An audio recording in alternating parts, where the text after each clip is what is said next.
Hello, everyone, and thanks for tuning in to Canadians with Disabilities and Their Allies. My name is Brent Frain. I'm the host. The show is also known as PWD Allies Podcast. Please check out the podcast where you find it best suited for you. And today I have Dan Davies, MLA Dan Davies from Peace River North. Dan is the Shadow Minister for Social Development and Poverty Reduction in the province of British Columbia. Once again, I thank you very much, Dan, for coming back onto the show. And it's always a pleasure having you on. Yeah, thanks, Brent. Appreciate it. And they've also added education, Shadow Minister for Education as well on top of all that. Oh, So, wow. Oh, wow. Well, They're you've got a going to big have you working portfolio. every ministry pretty soon. yeah, well, yeah, there's some Yeah. days as a constituent MLA, you pretty much do work in every single ministry at the local office. So, yeah. Yeah. How are you guys doing? Good. Not too bad. Not too bad. Good. It's been quite toasty warm here on the south coast. Yeah. We definitely had that heat wave going, and yeah, the humidity makes it feel uncomfortable at times. But so far today is actually a nice little breeze blowing, so it's nice. Yeah, we're the same up here in northern BC. It's expected mid 30s today, so it's going to be pretty toasty. Yeah, yeah. It's definitely the weather patterns changed a lot with a lot more forest fires that are going on throughout British Columbia, and so I really remind people that campfire ban is actually in effect in British Columbia. So there's no campfires. You can't go and have a little marshmallow roast or anything like that.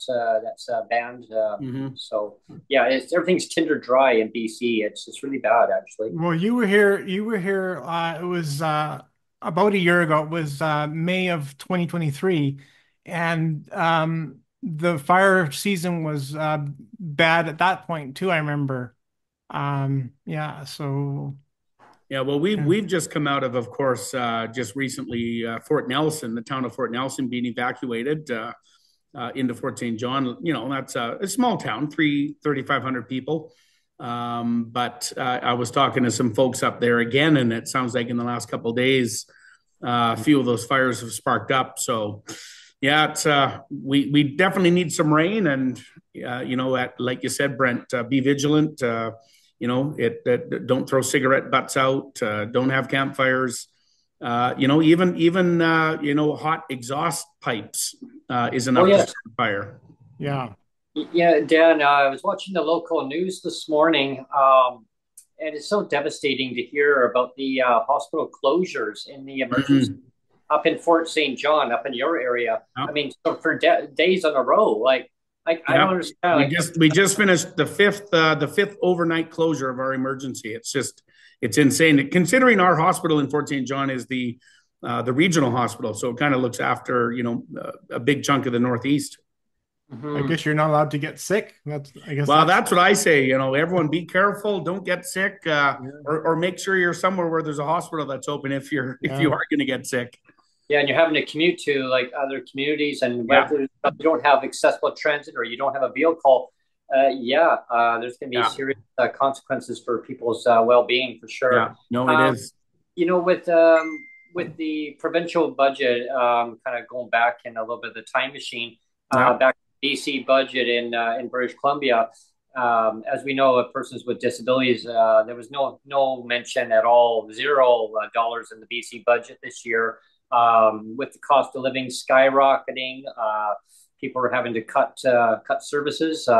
Like myself, I had to turn off my service provider, unfortunately, because the cost of living. I mean, you have to buy all your basic necessities. Buy some new clothing if you need to. I mean, they get pretty worn out after a while, and all your toiletries. I mean, just anything in general. And I'm sure so many people in BC and across the country are suffering so bad. And Well, um, just the cost of groceries have yeah, exactly. skyrocketed. I mean, it's a head of lettuce. I mean, $5, 4.99, and you have to hope that it's fresh too, because if it's Yeah. not, you throw it out, and if you have to commute so far to a grocery store, well, I mean, go and buy another one. I mean, yeah, it's just the basics, and it's really unfortunate that the government just couldn't figure out how to just do a rate increase. But they say, well, we gave an increase last year only to some though. They didn't give it to people in individuals living in BC under BC housing umbrella. Only for the PWD who pay market rent. They got the 125 last year. Yeah, but it just seems like a trend though, Dan. Like it's like a go a year, skip a year, go a year, skip a year. And Well, my this is landlord just reminded me just the other day that, well, Brent, I mean, I gave you and Sonia a rent increase. Why didn't the government give you an increase? I mean, to offset that cost. And I said, Yeah. well, we have to cut Doesn't it work out. that way. Yeah. this is what I wanted to kind of focus on today, though, is this Yeah. idea that the existing PWD legislation is it's founded on cherry picking. And we kind of talked about that a little bit the last time you were here, Dan, is this idea that the PWD's income assistance, it's all based on PWD versus PWD, and so I kind of wanted to talk about PWD clawbacks and pink unicorns, and I'm going to introduce a new idea today, Schrodinger's cat. I don't know if you're don't know if you're familiar with Schrodinger's cat, but we'll get into it. And Yeah. I don't want to monopolize the conversation, so I'll go through it quickly. But the first thing I wanted to talk about is that I've mentioned before. I'm kind of an an idealistic guy, right? Like I grew up, for example, loving like I used to watch at age 11 and 12. I used to love watching like the old reruns of Perry Mason. The lawyer, and having the good guy lawyer always win, and all that kind of stuff, and they'd put their hand on the Bible. It's like, I swear to tell the truth, the whole truth, nothing but the truth, right? And I mean, I love the idea of righteousness, and even before I was a Christian, I mean, the idea of being righteous and justice, and like I said, call me stupid, but I love idealism, and it kind of bugs me. It kind of bugs me that our governments don't strive for more idealism. I mean, I don't think that's too much to ask. I don't know. It shouldn't be. And and again, not to pick on David Eby, because I know he's a lawyer too, and so. But it's fun to pick on him. Yeah, well, I mean, like he was the oh, now I'm gonna get a brain fart now. The Attorney General. The He was Attorney the General Attorney and General Housing Minister, yeah. starting in 2017, right? So he should know all about truth and justice and righteousness and all of that. He was also housing minister too. And yet they have these clawbacks where you take a pension like my survivor's pension. It's been clawed back for almost 11 years now as unearned income. And if you look up a pension in any dictionary, it's like a pension is a protected income. A pension is a protected income. And the way the PWD assistance is set up now, they're saying, well, so what's it, a protected income? We'll claw it back. And I don't know, it just doesn't make sense to me that you're taking something that's like they like to use the term targeted wraparound support too, right?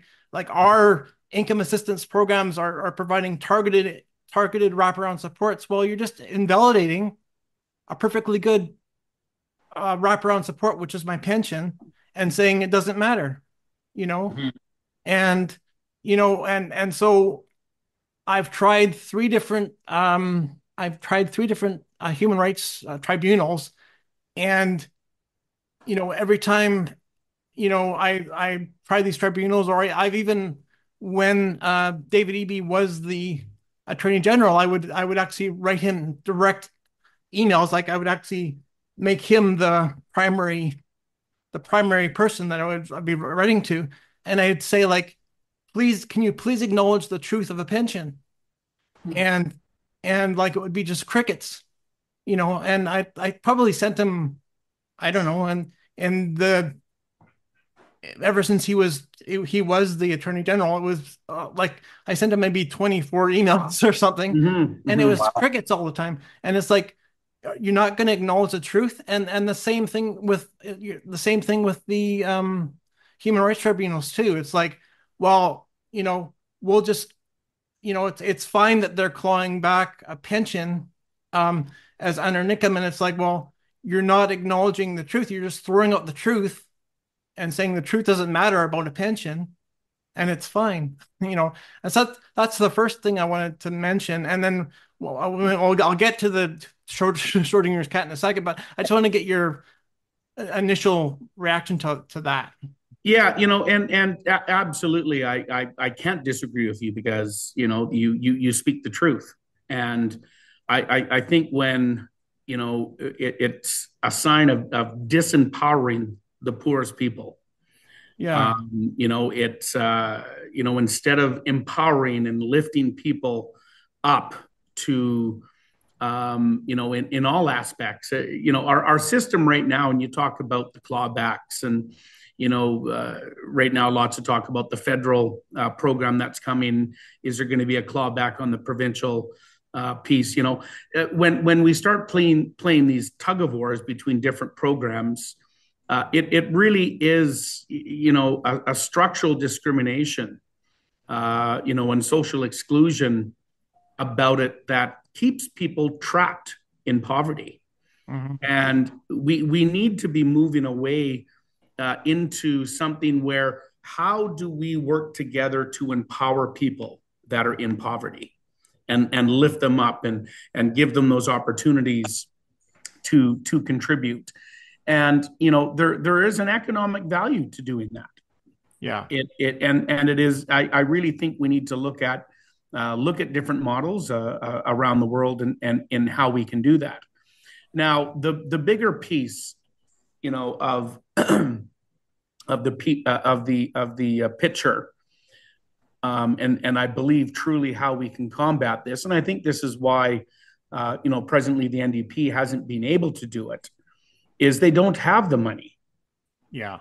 And it's two pieces. A, they don't have the money because they've been spending it silly way and not doing it properly, but they haven't also grown the economy.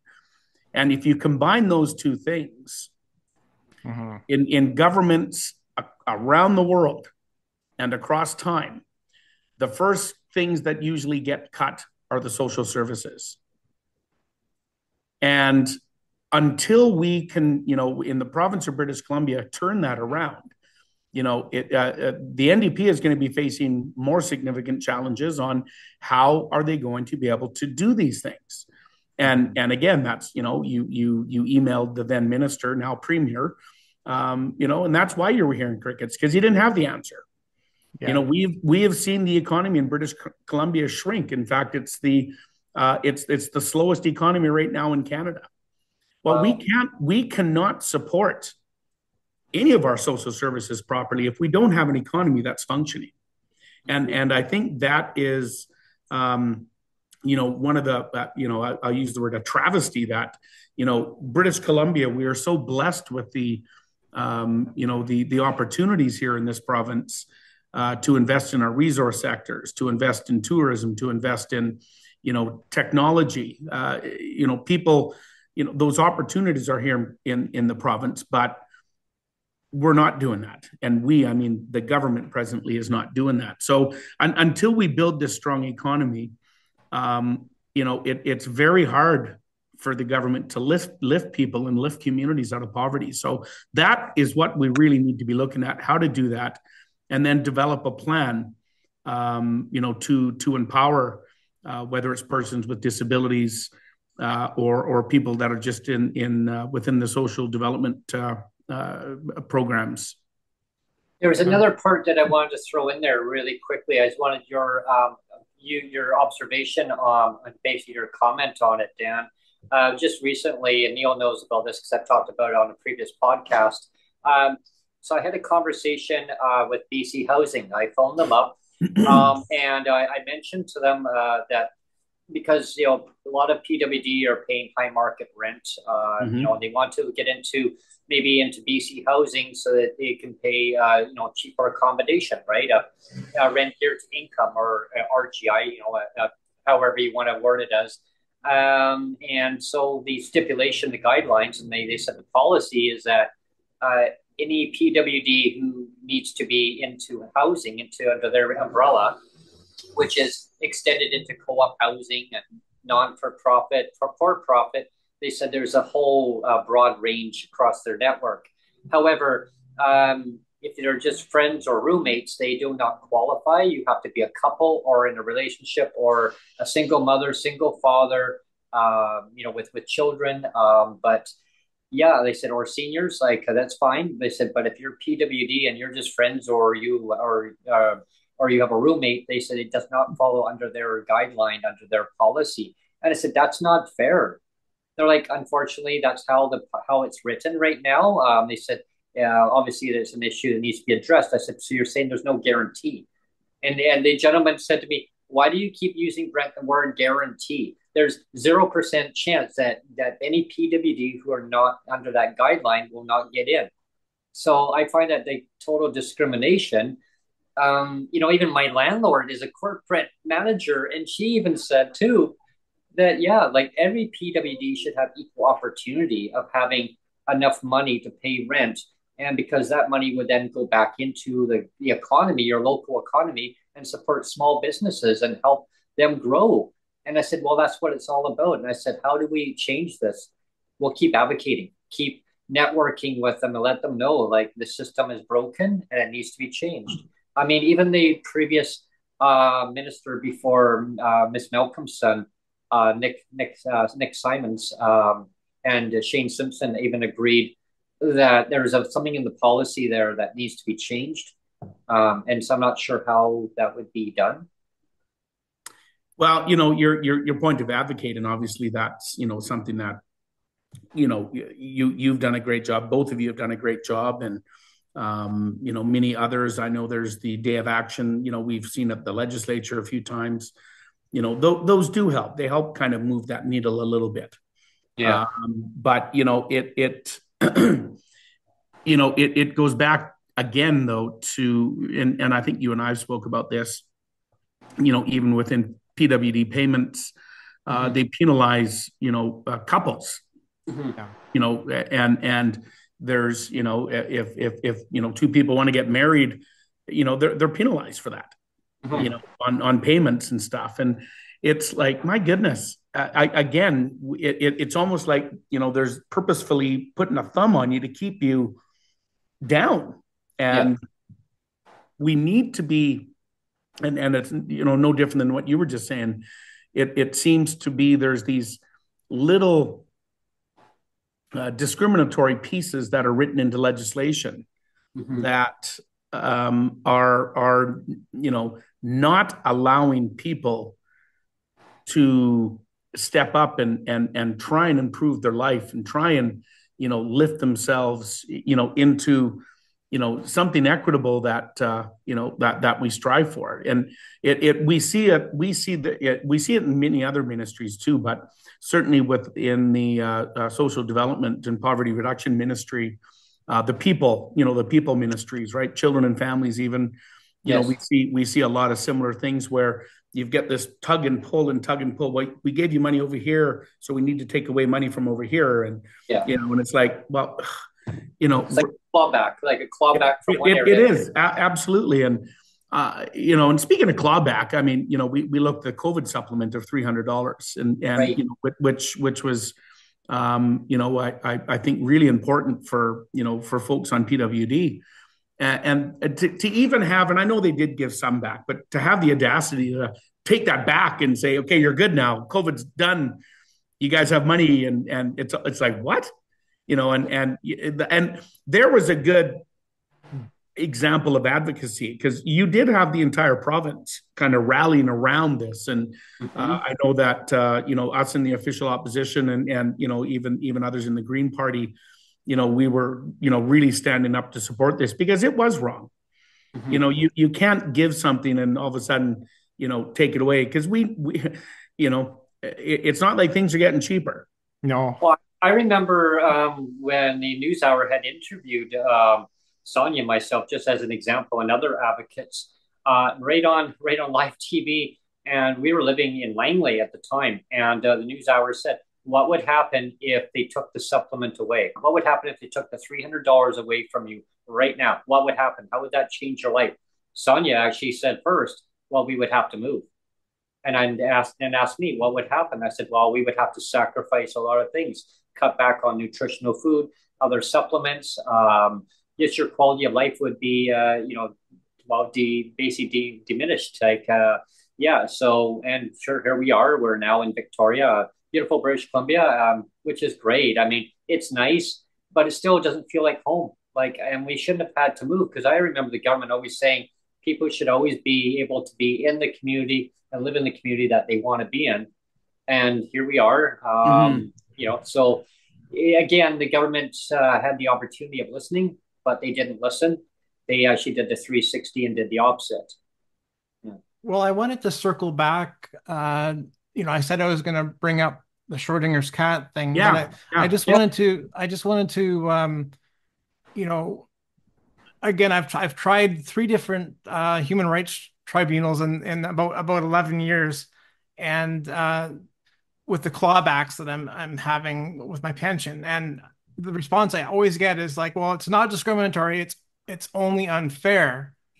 And so if we apply that to the housing problem, where they're basically only targeting, they're only allowing people that are paired up to say, well, you qualify for housing.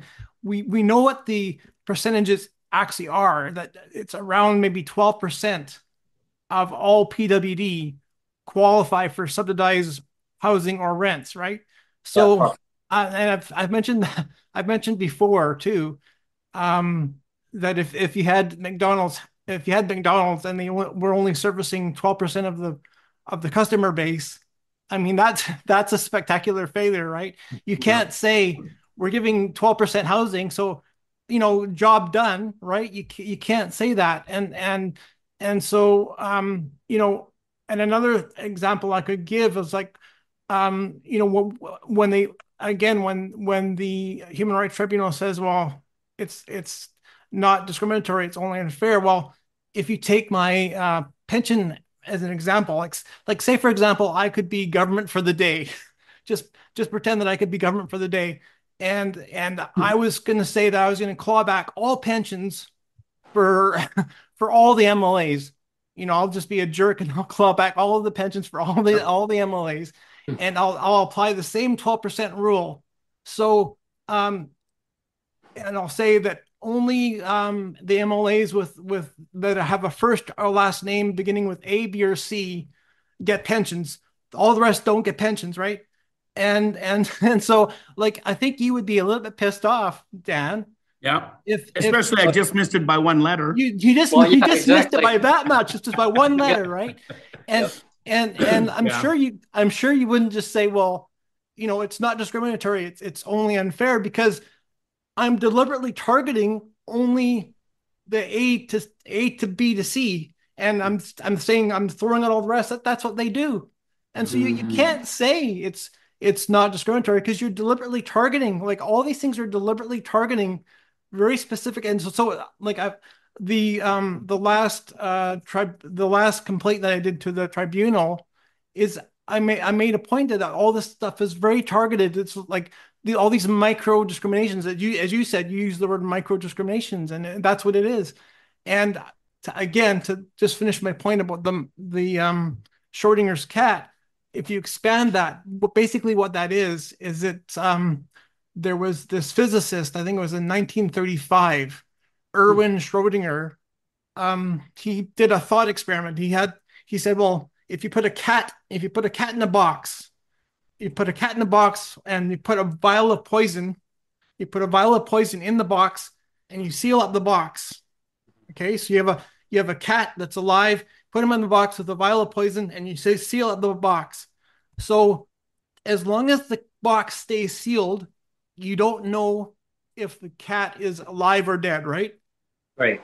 So the way the theory goes, or the way the thought process goes, is, well, because the cat's in the box, while the cat stays hidden in the box, the cat is both alive and dead at the same time. It's alive and dead at the same time. And I just want to make the point that our our policies are kind of like, the disability policies are kind of like that, where they can say, well, again, for my pension, it's like a pension can be both an earned income and an unearned income. And there, because we don't have to acknowledge the truth of the dead cat in the box, because we never have to, we're never going to open the box. Right. We're never going to open the box and see the truth. We're going to leave the cat in the box, and we're just going to ignore the truth, leave the cat in the box. And so like I said, my pension is both unearned and earned, and both can be true at the exact same time. And I mean, that kind of logic is just so stupid. It's just so stupid. Where, like, again, if you look at it like from a federal level, like back when I didn't know that this whole clawback thing existed, and I went to the federal government. I said, like, why is this provincial clawback a thing? And they said, well, just to let you know, the federal government's not clawing back your pension. Like, we're honoring it. It's the provincial government that's dishonoring it and disrespecting it, right? And again, so that goes back to my question of, like, so you have partly saying, well, we're going to honor it and respect it, and disrespect it at the same time. And so there, you got this dichotomy of, like, it's true and it's false both at the same time, or you know what I mean? Like, yeah, well, I know, yeah. One hand gives and the other hand takes away. And it just, like, I mean, we don't operate that like that in the society where, like, if I say, "Are you married, Dan?" It's like, yes, I'm married, or no, I'm not. It's not like, well, Yeah. I'm both married and not married. yeah. Or if I know you have two children. If I ask you if you have two children, you're like, well, I have two children, and I also don't have children. Like, you know what I mean? Like, it's like, you either have it or you don't. You don't say, well, you can both have it and not have it. Yeah. Well, yeah. It's like you can have market housing or you can have subsidized housing. Take it or leave it. It's like the same thing. Or have a bus pass. Don't have a bus pass. It's the same thing. It's like the current government says, well, we don't know how to fix the dismantled computer system, right? It's the same thing. Like a small handful will change the whole system. And it kind of goes with what you're mentioning, Neil. Like, it's like the whole aspect of a small little portion changes the whole system. And that really worries me about housing. I mean, so many comments lately on the news talking about housing, seniors losing housing, people on fixed income, people with disabilities. It was just on the news this morning. I was watching it again, and oh my gosh, they're going to be evicted. But apparently the minister says, well, yeah. I mean, sorry about that. I mean, I guess we'll have to try to work with the situation. But those individuals in that housing, Dan, they don't have enough money to pay the high market rent. So I'm really worried that because the overload on not having enough subsidized housing built, where are these people going to go? I mean, like downtown Victoria, Pandora, it's just like, it's a complete gong show. Like, it's beyond. It's scary. Like, I won't even go down there. Like, my safety's at risk, so I won't go down there. And go figure. Like, they're camped out in front of the ministry's office, Ministry of Social Development, Poverty Reduction office. They tents all the way right there. Yeah, I won't even go down there. Like, my safety is at risk, so I won't even go down that area. And I like to go grocery shopping, and I won't. I have to find another store to go to. Yeah, well, and it's we see the same, of course. Hastings in Vancouver, very similar situation, and I know the government had tried to purchase a number of the different hotels and stuff, the subsidized housing or the supportive housing, but it was a complete failure because it wasn't supported, and a lot of the folks that are, and this is beyond PWD, but I mean, not everyone, because some people are persons living with disabilities that are also street entrenched or addiction challenges and such. But when you've got and there are a number of these subsidized housing that are in Vancouver that are sitting empty. Yes. Because the folks are told, well, here's a room. Mm-hmm. Just go there and there's no supports for you, and Uh, there's people that are selling drugs or dealing drugs in these housing units. So people they feel safer out on the street than they do in the SROs that that are out there. And it unfortunately, I think the intent was good, but the delivery failed. Yeah. And I think we see that, unfortunately, a lot of different governments, the intent might be there, but the delivery fails. And we need to start, I think, in many ways, there's a lot of people that live and breathe the challenges. I mean, both of you, that we should be looking toward and sitting down with and finding out, okay, how can we best move forward to support in this situation persons with disabilities? How do we come up with a plan forward, whether that be on housing and BC housing? You opened up Pandora's box there with BC housing. It's it is a significant challenge. Even up here in Fort St. John, it's certainly in my top 10 issues that I deal with. Challenges around BC housing, whether it's poor conditions. It's just poor people living in there, so we're not going to treat it nicely, and we hear a lot of that. Yeah. And again, this goes back to my point of, like, I'm an idealist, and I don't think it's a bad thing that every level of government should strive for some sort of idealism. I don't think it's a bad thing to want that, right? Yeah. And I just wanted to throw a quote about a Mark Twain quote that I found. Mark Twain said, "If you tell the truth, you never have to remember what you said." Yeah. And it's so it's just True.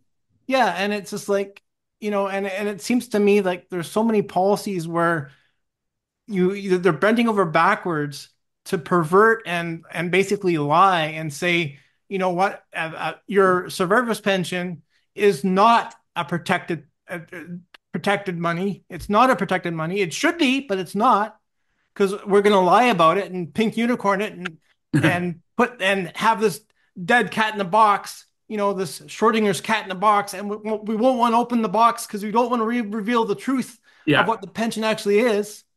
Well, way back in the 90s, Dan and Neil, BC disability income, it used to be a pension. Yeah.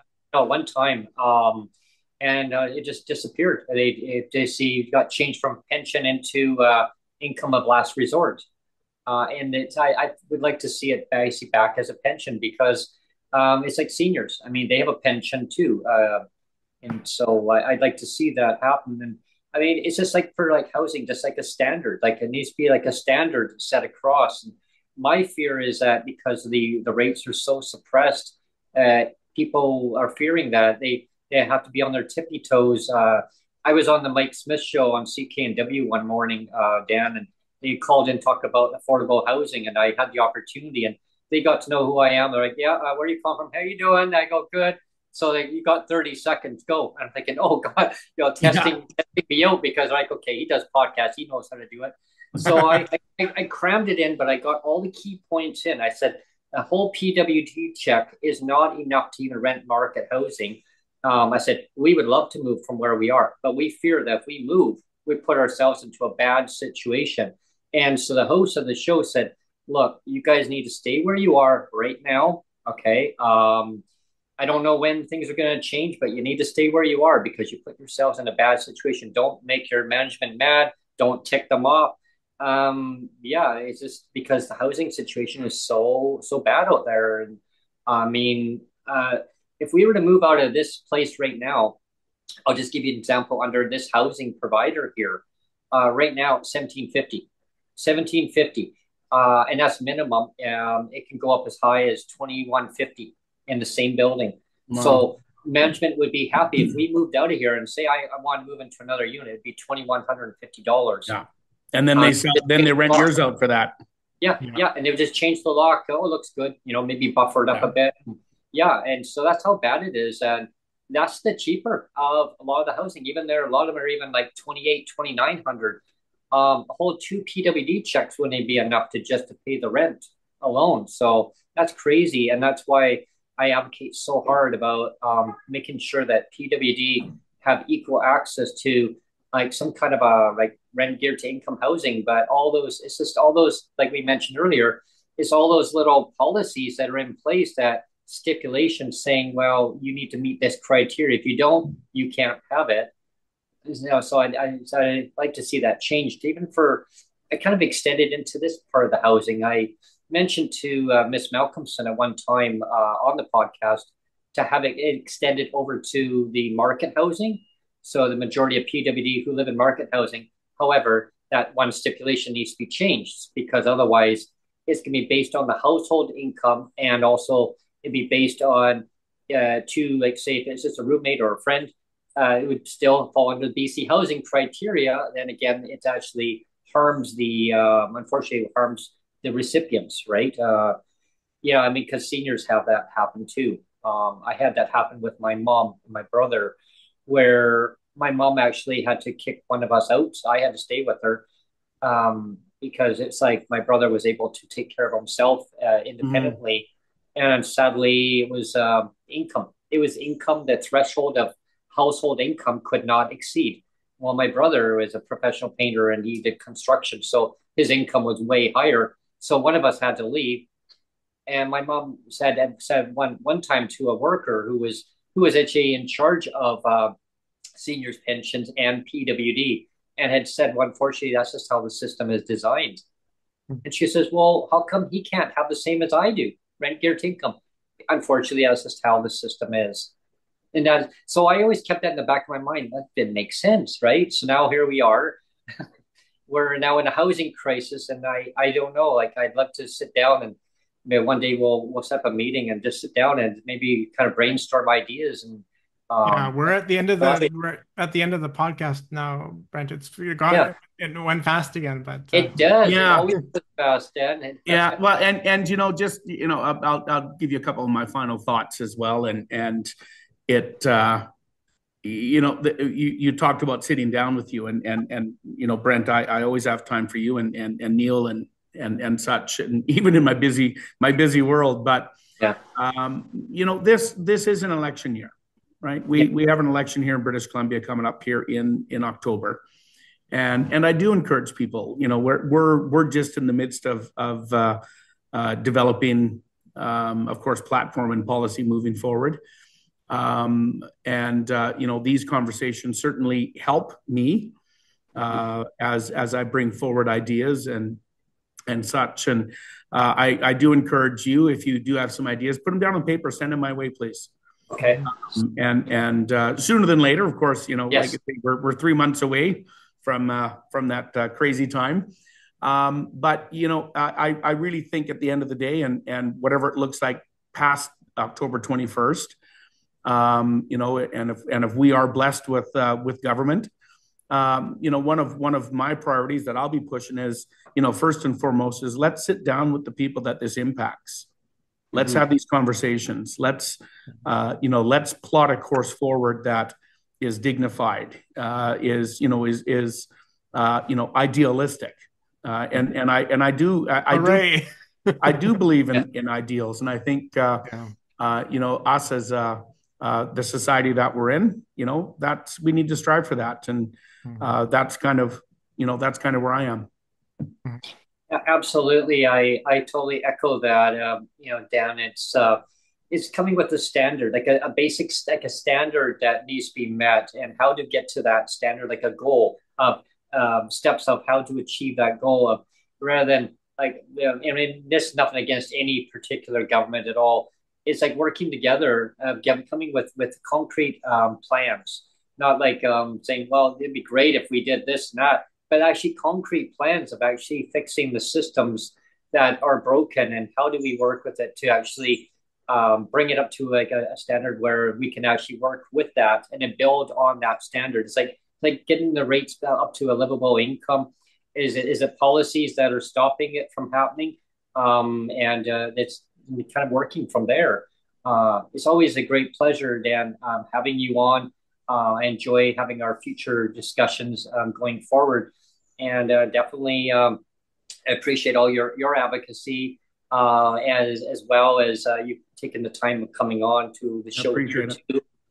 It's always wonderful having you on, and I mean, everyone should have a dignified living way of Yeah. life, and not have to be in fear of worried about losing their housing and not be able to have enough income to support their standard of living. Having the housing, having your resources met. I mean, is it income inequality? Is it marriage? Stipulation of why they can't have housing. You have to meet all these goals, all these not goals, but guidelines. And Guidelines. Yeah. it's just all the red tape that's involved. And well, yeah, and it's not even easy to no. to manage through all the policy and legislation, right? It's So very difficult. And there's another talk about these blocks that you have to, these hurdles that you constantly have to go, right? Well, that's when I talked to BC Housing, I was just flabbergasted. I'm like, this makes no sense to me. I said, people, sir, and I before we quickly ended here, all I said was, sir, people just want to have a roof over their head and dignified life. Yeah.